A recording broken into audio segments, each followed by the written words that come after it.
Also having July 19th at the library, we're having an untapped marketing resources meeting, and we're going to be talking about marketing, so that'll be kind of cool. Free, always free.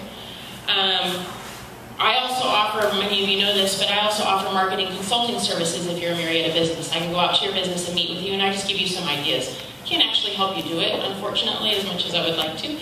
But I can go out and give you some ideas. We can look at what maybe you're not doing, what you should be doing, and hey, it's free advice. You can take it or leave it, or not ever call me again if you don't like what I have to say. Whatever. We also do a program that's called Murrieta Connects with Business. And what this is, Bruce and I, the city manager, and 2 council members will meet with a group of business owners, which might be a plaza, like Village Walk or Orchard. It might be an industrial park. It just depends. Or it could just be a collective group, let's just say all of our manufacturers in town. And we go in and we ask them, what are we doing to help you, and what are we doing to hurt you? And then we sit back and just let the conversation roll. Now that sounds kind of scary, right? Government asking, what are we doing wrong? But you'd be surprised. It's people just want answers, and we provide them with those answers. There's some things that we can't fix because there's regulation or a code or whatever. But typically when we have the chance to explain to them the reasons behind something, then it's a lot more, it's just open communication. People understand a lot better, and it's, we find out, we get a good pulse of the business community that way. We have, I think we mentioned before, the Olive Wood project across the street from City Hall. That is an EB5 funded project, and what that means is, as you probably know or have felt yourself, there's not a whole lot of loans going on out there right now. There are, for the banks in the room, there are, but you have to be, really you have to have all your ducks in a row. You've got to have good credit, you've got to have a track record, and frankly some of us just don't have all of that right now, given the circumstances. So what this is, it's actually an alternative funding source. And what happens is investors from overseas have to put money into an approved project. And for that money, they get a green card. And so that project was able to raise $14 million. And you can see the bulldozers and whatnot moving out there. It wouldn't have gotten going as fast as it did without that funding source. So, and we're encouraging some other projects in town to look at those funding sources as well. And Bruce has been investigating other possible funding sources. Our point is to get those bulldozers moving, get everyone back to work, and let's start creating stuff. And if there's more than one way to skin a cat, so we're going to figure it out and get it going. We have speaking of bulldozers moving, you've probably seen all the construction on Cal Oaks and the 215 freeway. And, Cal Oaks and the 15 and Clinton Keith and the 215. Those are projects that the City of Murrieta is doing. That doesn't happen often. We are able to, with our good relationship at Caltrans, we are able to get our projects moving faster than most can, which is pretty cool. Again, I don't come from a government background, so I get told this stuff and it's like, okay, that sounds nice. But apparently it's a very big deal. We're doing projects right now that other cities can't do because of the recession. And as you know, the state keeps coming, taking more money and all that, it's difficult. Just like you guys are having to budget and watch what you're spending, we do too. So it's really impressive that we're able to get those bulldozers moving out there on 2 major projects. We're working with Temecula on the French Valley Interchange, in case you don't know what that is. That's going to be a new off-ramp off of Dayton Cherry, off of the 15. And it'll also incorporate a new off-ramp for Winchester. So we don't have to crash into each other. Which happened to me. But we're also, you probably have heard by now that we have a new Twin Cities initiative with the City of Temecula, also a very unheard of idea. Cities typically have a sort of rivalry. That's why they become cities, otherwise they just get annexed in. They have their own identity and they have a rivalry, and the City of Temecula and the City of Murrieta have historically had quite a rivalry, which you may or may not know. But now we're working together more closely with them than we ever have before. And that's really cool. I think both Bruce and I are just so excited to be part of this kind of historic process. We signed an initiative with them. That was the two councils signed that. And what it is, it's an agreement really just to work together to bring more business to this area. Because truly, if a large company that will employ a lot of people comes to Temecula, hey, at least you guys aren't driving down to San Diego. You know, would we rather have it in Murrieta? Of course we'd rather have it in Murrieta, but if it's going to go somewhere, at least put it somewhere in this region. So, as such, we've been talking to them a lot about the roads going through, and the next one that is the priority of the two councils is the Jackson Road and Inez connection. And so that has become, if anyone watches any of the council meetings, that has become a priority on their list of things to do. Whitewood has been expanded to 4 lanes and is now just called Whitewood. There's no more Meadowlark. We're trying to make all of the streets continual here. They seem to stop and start with a new name, so we're trying to, as they come up for improvements, we're trying to fix that. We've had a couple of very large, when I say large, I mean they're probably 50 employees, manufacturers relocate here from the San Diego region. One is called BUWW, and it's machine tooling. And the other one is Challenger Water, which is a water filtration company, and a Russian cabinet making company. So you might be surprised, but we have probably about 110 manufacturers in Murrieta. You would never know it, because they're nondescript, they're in the back of industrial parks.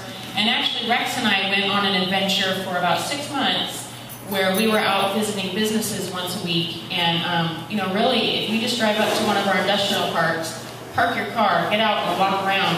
That's what we did. You just walk up to doors and walk in and say, what do you guys do here? And you'd be amazed at what's going on in some of those places. Really interesting stuff. There's people that not amazed like that. Amazed in a good way.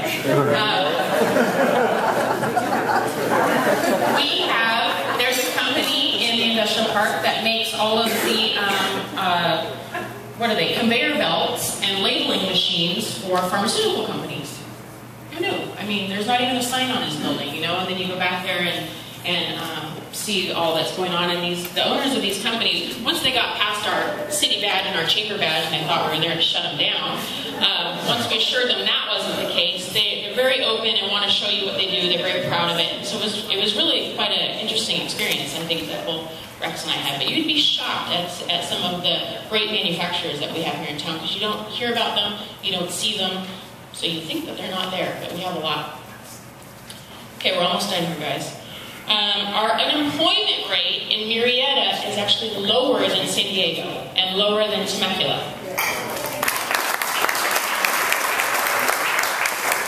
And our population is higher than Temecula. Yeah. We are at 104,000, roughly, a little over 104,000. They're at 100,000. So, you know, hey, it's the little things in life that get you all excited. At least for me and Bruce, it's like, oh, you know, you should have seen that party at City Hall. Woo, we've got 4,000 more people, you know. But it does make a difference. You know, retailers do look at that. They look at our demographics. We're constantly educating people on our demographics. We have a median age of 32. We have an average household income of between 90 and 97,000. We have a very low unemployment rate. What is it? Unemployment rate, I think, is 8.8. Hold on, 8.8. Temecula is 9.1. San Diego is 9.6. And Riverside is 13.3. And so we constantly educate people that we are not the Inland Empire. The Inland Empire has a very bad connotation. It's having some struggles with this recession. We are, but not in any way like the Inland Empire is. So we're constantly out educating retailers, educating CEOs and business owners that we are not the Inland Empire. We and Temecula are really a little island unto ourselves that identify a little bit more with San Diego. Our demographics, if you line up our demographics, we really look like a San Diego community. And that's really cool for when you're trying to impress people like Cheesecake Factory. And, oh, hey, who wants a Trader Joe's here? Okay, we're not getting one. But I will tell you this. We have tried unbelievably hard to get a Trader Joe's here. Unbelievably hard. I think they won't even take Bruce's call anymore. And for those of you who know Bruce, you know he's called a lot.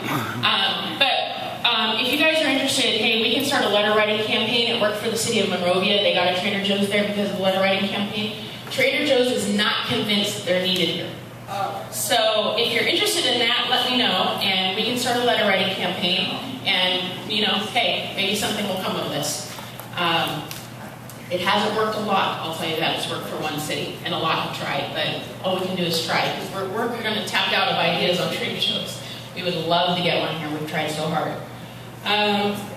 Coming out of ICSC, this is the last thing I want to talk about. I don't know how much time I've passed. Am I good? Told him I wasn't going to give the microphone back.